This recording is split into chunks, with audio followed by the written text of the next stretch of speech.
পদে মায়েরা লাঞ্ছিত হচ্ছে, বোনেরা লাঞ্ছিত হচ্ছে কেন?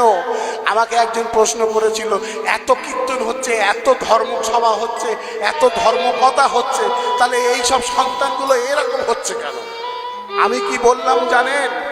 এসব সন্তান কারা জন্ম দিচ্ছে? এই আমার আপনার মতো পিতামাতারাই জন্ম দিচ্ছে। সন্তান নেওয়ার পূর্বে তুমি গৌর গোবিন্দ চরণে কোনদিন প্রণাম করেছিলে? তুমি তাদের কাছে প্রার্থনা করেছিলে সুসন্তানের জন্য? প্রার্থনা করেন। দেবতার সৃষ্টি হলো আর অসুরের সৃষ্টি হলো কি করে একটু বলি শুনুন। এখানে অনেকে আছেন কাশ্যপ গোত্র, অনেকে শাণ্ডিল্য গোত্র, বিভিন্ন গোত্রের মানুষজন আছেন ভক্তরা। কাশ্যপ গোত্র মানে কি? আমরা কশ্যপ মুনির বংশধর, আর কশ্যপ মুনির বংশধর হয়ে আজকে আমরা মুরগির ঠ্যাং চিবাচ্ছি। মুরগির মাংস যত না খায় দেখবেন ছাঁট বিক্রি হচ্ছে বেশি।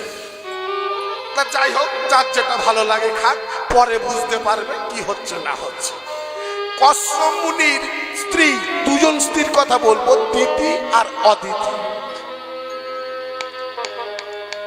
দিতি এবং অদিতি, এই দিতি এবং অদিতির মধ্যে একজন স্ত্রী এসে কশ্যপমুনি ধ্যান করছে।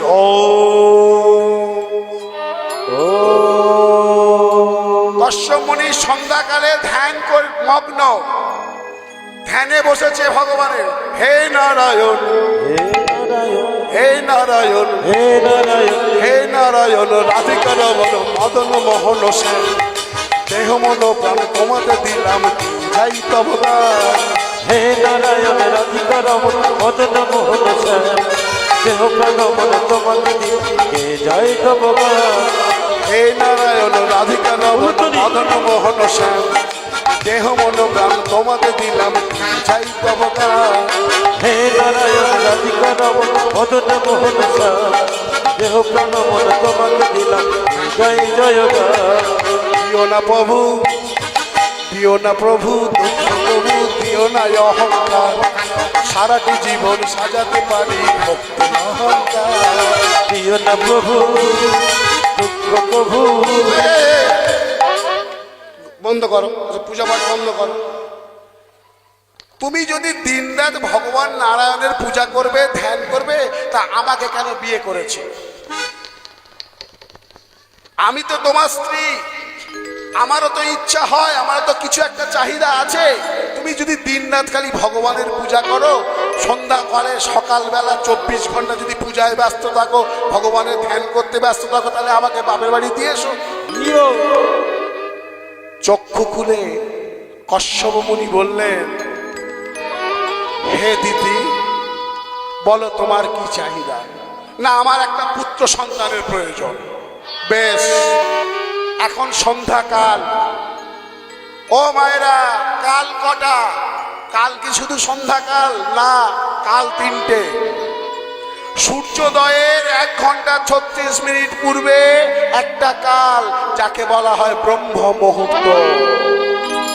সেই সময় সাধু, যোগী, মুনি, ঋষি এনারা গঙ্গা বক্ষে স্নান করে জগতের কল্যাণের জন্য প্রার্থনা করে।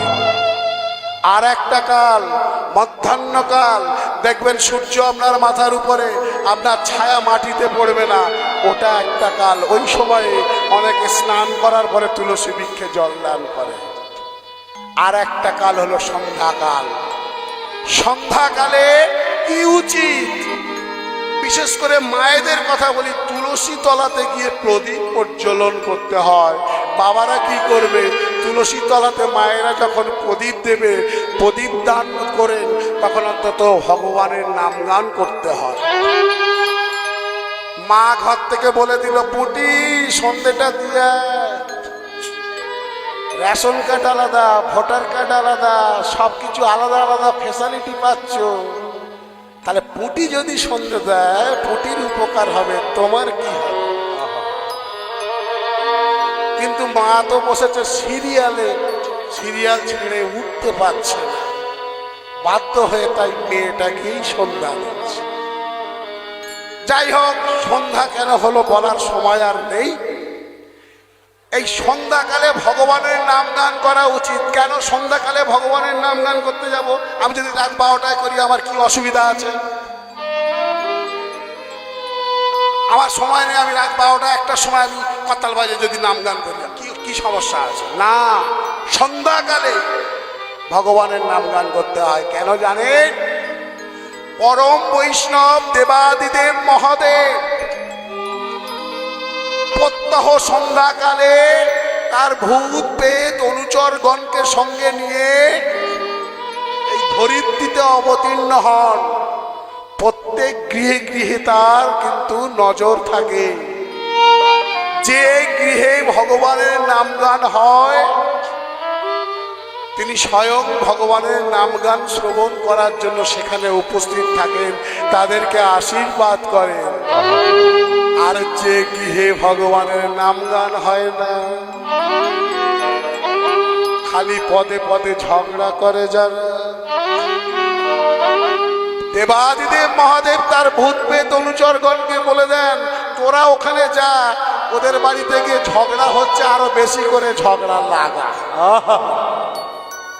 তাই অনুরোধ আপনাদের কাছে, সময় যদি একটু পান সন্ধ্যাকালে তুলসী তলাতে গিয়ে একবার করতালি দেবে, ভগবানের নাম গান করবেন।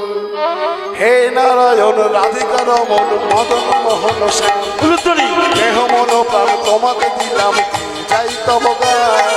হে নারায়ণ রাধিকা রমন মদন মোহন শ্যাম, দেহ প্রাণ মন তোমাকে দিলাম, যাই জয় গান।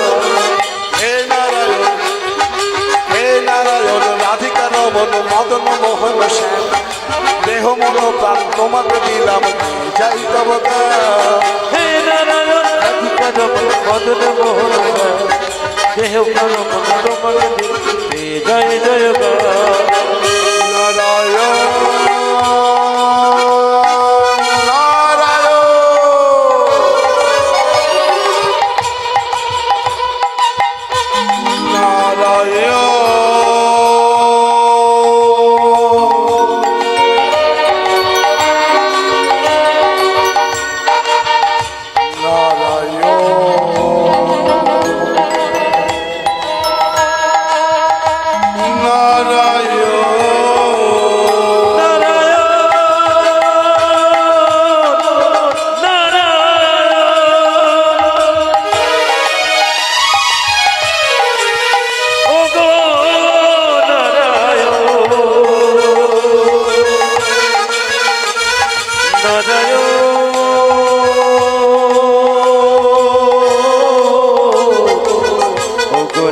নারায়ণ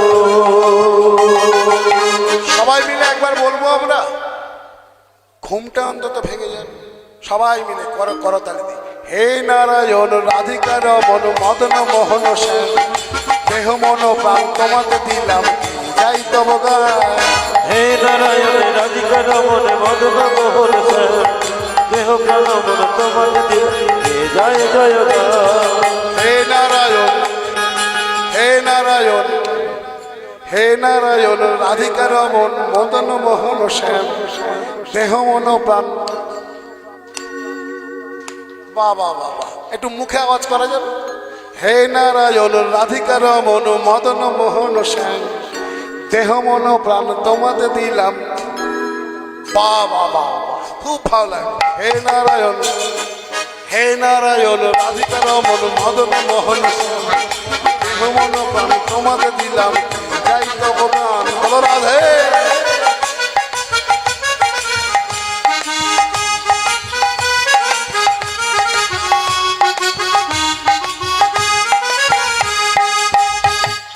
সন্ধ্যাকাল, সন্ধ্যাকালে ভগবানের নাম গান করতে হয়। সন্ধ্যাকালে তুমি চাই তপস্যা যদি না করো, ভগবানের যদি নাম গান না করো, ওই ভূত প্রেতগণ এসে বসে থাকে। তাই কশ্যপ মুনি কি বলছে? কশ্যপ মুনি বলছে, শোনো, আমি এই সন্ধ্যাকালে ভগবানের পূজাটা করে নি, আমি তারপরে যাব শয়ন কক্ষে। ভোজনের সময় ভোজন, ভজনের সময় ভজন। আর ভজন করার সময় যদি কেউ খাওয়াতে ব্যস্ত হয়ে যায় তাহলে কি হবে? সব ব্যাপারটা গোলমাল হয়ে যায়। কিন্তু কথা শুনলো না দিদি, বললো এখনই যেতে হবে তোমাকে শয়ন কক্ষে, আমার সন্তান চাই। দেখুন কীর্তন শ্রবণ করছেন আপনারা, কিছু একটু সঙ্গে নিয়ে যেতে হবে। কেন এই কাপড় টানা ছেলেগুলোর জন্ম হচ্ছে দেখুন। সন্ধ্যাকালে টানা হেজড়া করতে লাগলো কশ্যপ মুনিকে। কশ্যপ মুনি আর পেরে উঠলো না, সঙ্গে সঙ্গে প্রণাম জানালো ভগবানকে। হে ভগবান, এই যে কীর্তন হচ্ছে, তুলসী বৃক্ষ রয়েছে, দেখুন ওখানে প্রদীপ জ্বলছে, কেন? আমি যে কথাগুলো বলছি কেউ শুনলো কি না শুনলো, কেউ বুঝলো কি না বুঝলো, কেউ ভুল বুঝলো, সেটা তার ব্যক্তিগত ব্যাপার, কিন্তু আমি যে বলছি সেটা ঠিক কি বেঠিক এর সাক্ষী দেবে আমার অবর্তমানে ওই পরলোকে এই তুলসী বৃক্ষ আর এই প্রদীপ। প্রদীপকে প্রণাম করে জানালো, হে অগ্নিদেব, হে তুলসী মাতা, তোমরা সাক্ষী রইলে। আমি শয়ন কক্ষে যেতে চাইনি, আমার স্ত্রী আমাকে জোর করে শয়ন কক্ষে নিয়ে যাচ্ছে, বাকিটা এবারে আপনাদের ব্যাপার। শয়ন কক্ষে গেল, মিলন হলো, ওই গর্ভে ঢুকে গেল কি ওই যে হিরণাক্ষ আর হিরণ্যকশিপু। স্বর্গের দ্বার পাল ছিল জয় বিজয়। সনকাদি ঋষিগণের অভিশাপে তারা রাক্ষস কুলে অসুর কুলে জন্মপ্রাপ্ত হয়েছিল, কিন্তু ভালো গর্ভ খুঁজে পাচ্ছিল না। যেমন গর্ভ হবে তেমন তার মা, মাটি যেমন হবে মানুষটি তেমন হবে। ওই রকম অসুরিক প্রবৃত্তির জন্য গর্ভে দুটো সন্তান এলো, দুটো অসুর, অসুরের সৃষ্টি হলো। তা ওই রকম অসুর সন্তানদের তো জন্ম দিচ্ছি কারা? আমরা। তাই দেখছেন না আজকাল কি হচ্ছে রাস্তাঘাটে? এই হচ্ছে আগত কলিযুগের পিতা মাতার জন্য তাদের সন্তানের মৃত্যুর কারণ। অর্জুন বলল, তাহলে এই রকমই চলবে? বলল, হ্যাঁ, পিতা মাতা যেমন শিক্ষা দেবে তেমন শিক্ষা। তাহলে পাঁচ ভাইয়ের প্রশ্নের উত্তর আপনারা পেয়ে